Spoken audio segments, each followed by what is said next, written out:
They lift the cage from its heavy-duty mount and place it down on the rack.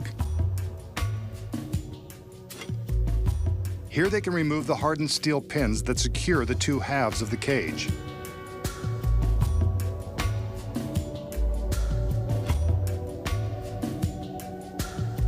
With the front half of the cage removed, we can see how something or someone can be placed inside.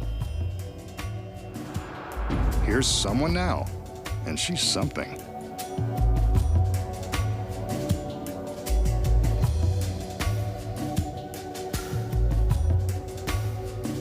The girl assumes the position inside the back half of the cage, and it looks like there is barely enough room for her to make the tight squeeze. Now, two male assistants enter. As she steadies herself, they replace the front of the cage, trapping her inside. I'm getting uneasy just looking at the situation.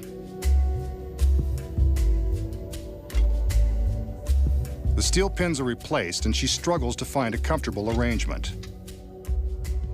There isn't one.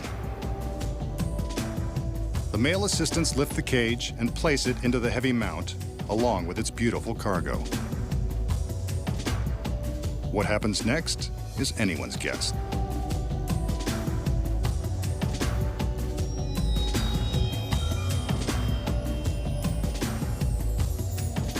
The magician removes the steel pins again and opens the clasps. The two halves separate, but the girl inside isn't going anywhere. His other assistants now cover the sections of the cage with heavy pieces of black canvas. They're careful to stretch the fabric tightly around the cage. Inside, you can bet that the cage is cramped and dark, and no place for a lovely lady to spend an evening alone.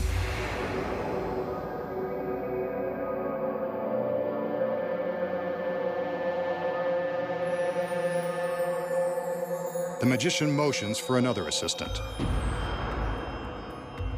This one comes bearing a razor-sharp crosscut saw. Just when you thought this device couldn't get any more torturous.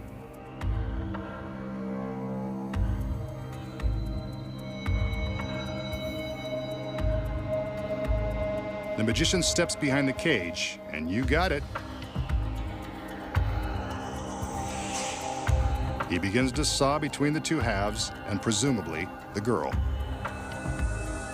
This just isn't her day.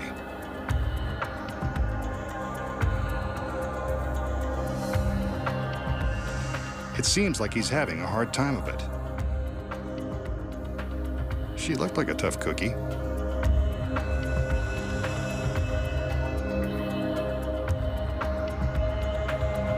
Remember, she's strapped inside with nowhere to go.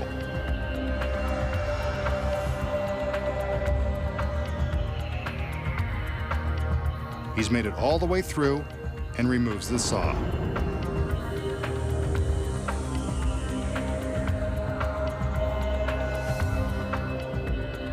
The assistants regroup.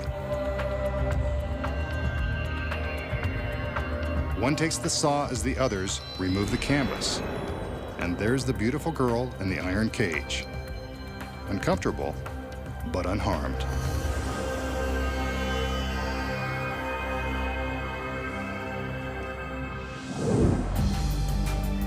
So how did the magician make it look like the girl in the cage was sliced in two? Here are the secrets. The cage is, in fact, as sturdy as it appears.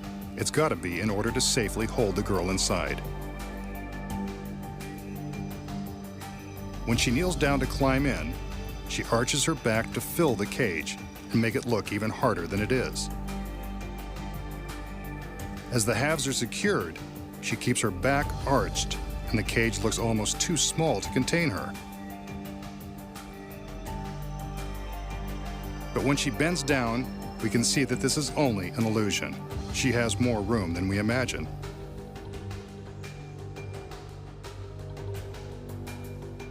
Once the cage is in its mount, the girl has plenty of room to roll over onto her back. In this position, she's able to slide some of the metal straps away, allowing her to drop down out of the bottom.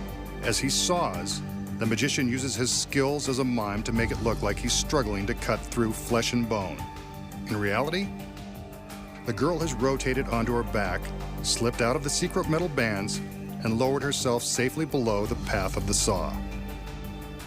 Who says show business isn't glamorous? Here's a look at her movements without the canvas.